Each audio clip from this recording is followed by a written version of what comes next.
आदरणीय अध्यक्ष जी,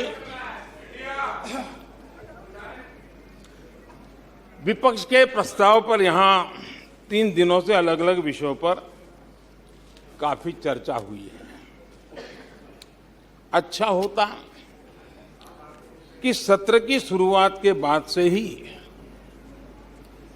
विपक्ष ने गंभीरता के साथ सदन की कार्यवाही में हिस्सा लिया होता।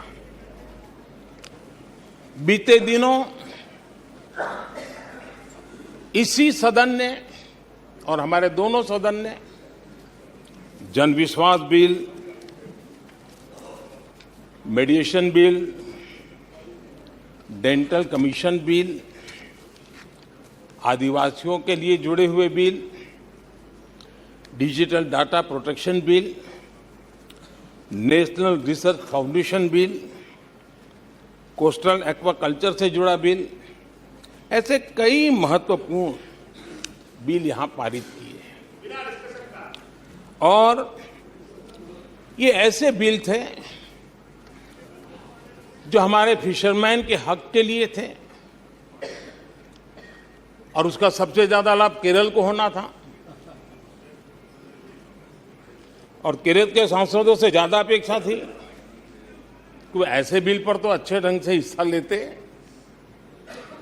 लेकिन राजनीति उन पर ऐसी हावी हो चुकी है कि उनको फिशरमैन की चिंता नहीं है। यहां नेशनल रिसर्च फाउंडेशन का बिल था, देश की युवा शक्ति के आशा आकांक्षाओं के लिए एक नई दिशा देने वाला बिल था। हिंदुस्तान को पावर के रूप में भारत कैसे उभरे, वैश्विक दीर्घदृष्टि के साथ सोचा गया था। उससे भी आपका इतराज। डिजिटल डाटा प्रोटेक्शन बिल, ये बिल अपने आप में देश के युवाओं के जज्बे में जिस बात आज प्रमुखता से है उससे जुड़ा हुआ था। आने वाला समय टेक्नोलॉजी ड्रिवन है। आज डाटा को एक प्रकार से सेकंड ऑयल के रूप में, सेकंड गोल्ड के रूप में माना जाता है।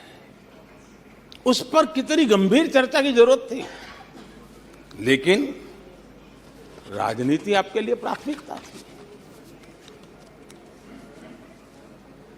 कई ऐसे बिल थे जो गांव के लिए, गरीब के लिए, दलित के लिए, पिछड़ों के लिए, आदिवासी के लिए, उनके कल्याण की चर्चा करने के लिए थे, उनके भविष्य के साथ जुड़े हुए थे। लेकिन इसमें इन्हें कोई रुचि नहीं है।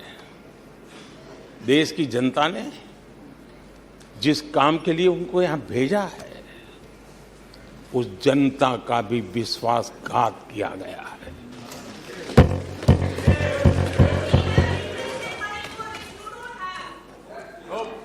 विपक्ष के कुछ दलों के लिए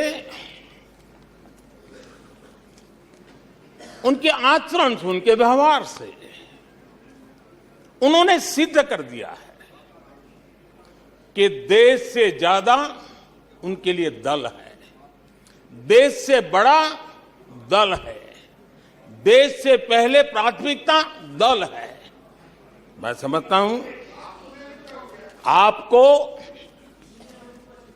गरीब के भूख की चिंता नहीं है, सत्ता की भूख, यही आपके दिमाग पे सवार है। आपको देश के युवाओं के भविष्य की परवाह नहीं है, आपको अपने राजनीतिक भविष्य की चिंता है।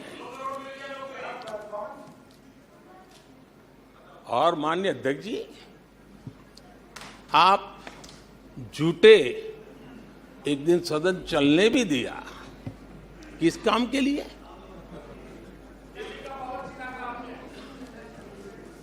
आप झूठे तो अविश्वास प्रस्ताव पर झूठे और अपने कट्टर भ्रष्ट साथी